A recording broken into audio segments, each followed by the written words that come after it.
Welcome to Creamer Media's Polity. I'm Brindavani Naidu. November 16, 2010 marks the arrival of the first indentured labourers from India in South Africa.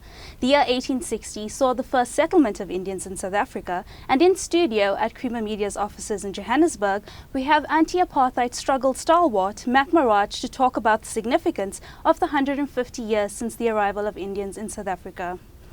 Welcome, Mr. Thank you very much.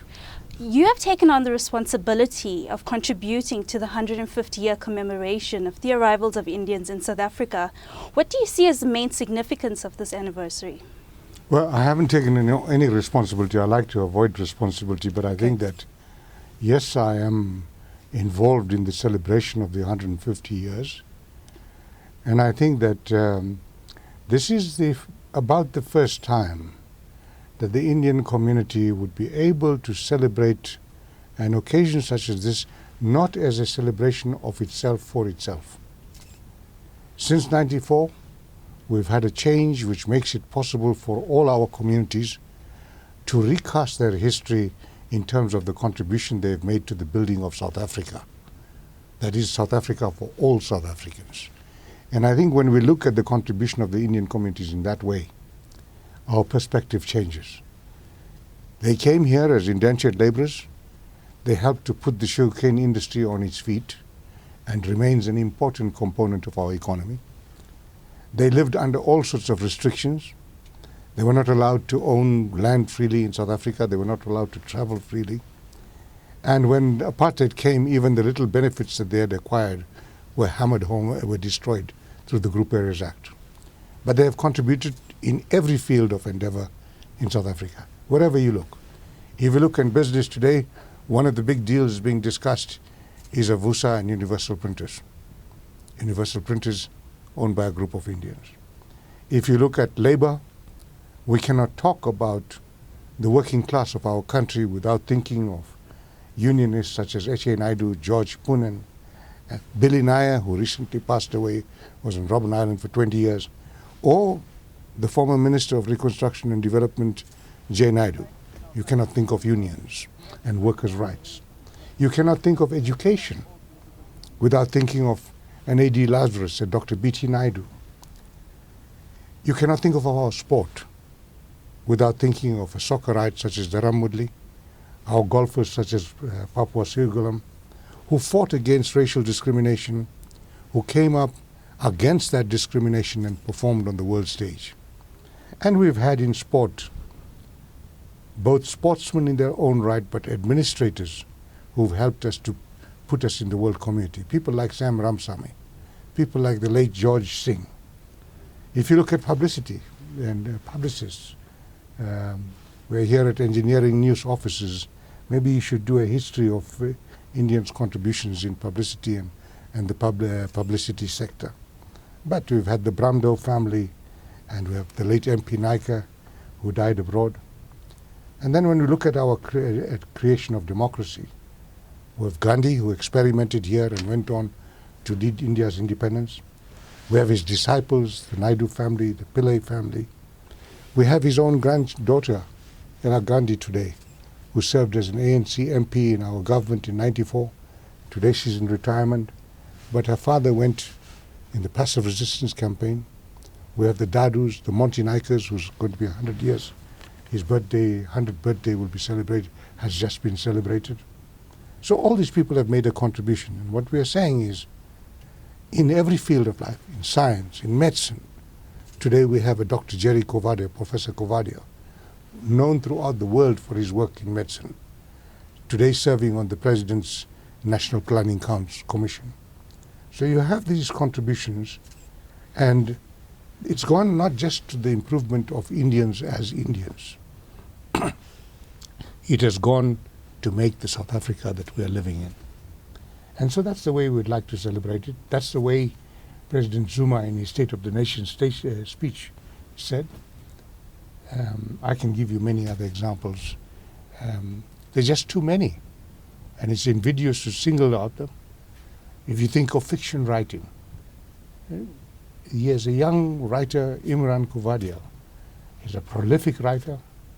He's made his mark already in the literary field. And I believe that you can't talk of South African English literature without including the works of Imran Kapadia. We've been speaking about contributions. There have been many individuals who have emerged from the South African Indian community as influential leaders and characters. But who stands out for you and why? It is so difficult to single out a single person in any community. Because, yes, the primary condition under which we lived for the 150 years has been a condition of deprivation, of denial, of oppression and exploitation.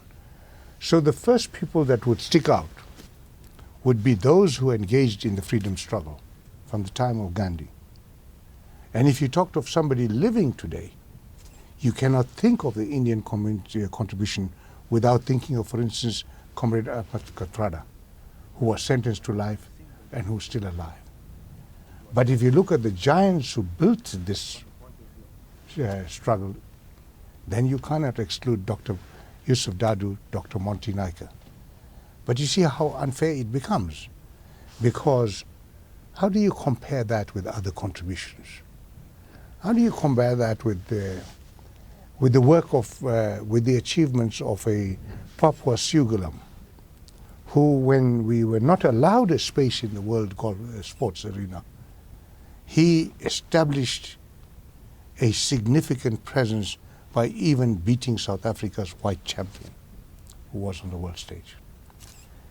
How do you, in my mind, I think it is so unfair to compare those things. I think it is better just to acknowledge us, acknowledge everyone in their different fields. How do you talk about South African music if you don't look at both traditional Indian music, but you look at Indian musicians who are playing other forms of music, including Western music? If you think of poetry, it's the same thing. If you look at cinema, who's putting South Africa's local production industry on the world map in the field of cinema? Anand Singh, Video Vision. You cannot think of it without looking at Sarafina and the impact it made in the world.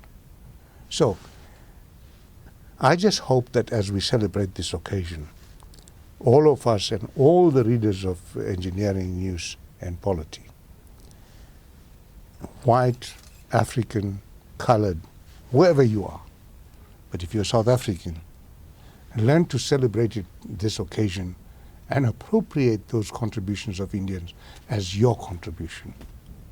And touching on that point, I mean, after living in South Africa for 100 years, how important is the Indian identity, or should the South African Indians embrace the South African identity? One of the great wealths of South Africa is its cultural, religious and linguistic diversity. It's our wealth. Yes, we were brought up under colonialism and apartheid to think that it's something to be ashamed of. All human civilization has progressed not by living in isolation, but by cultural interaction. That's how humankind has moved forward. And here we have this enormous opportunity. So it's not a question of a denial of any particular identity.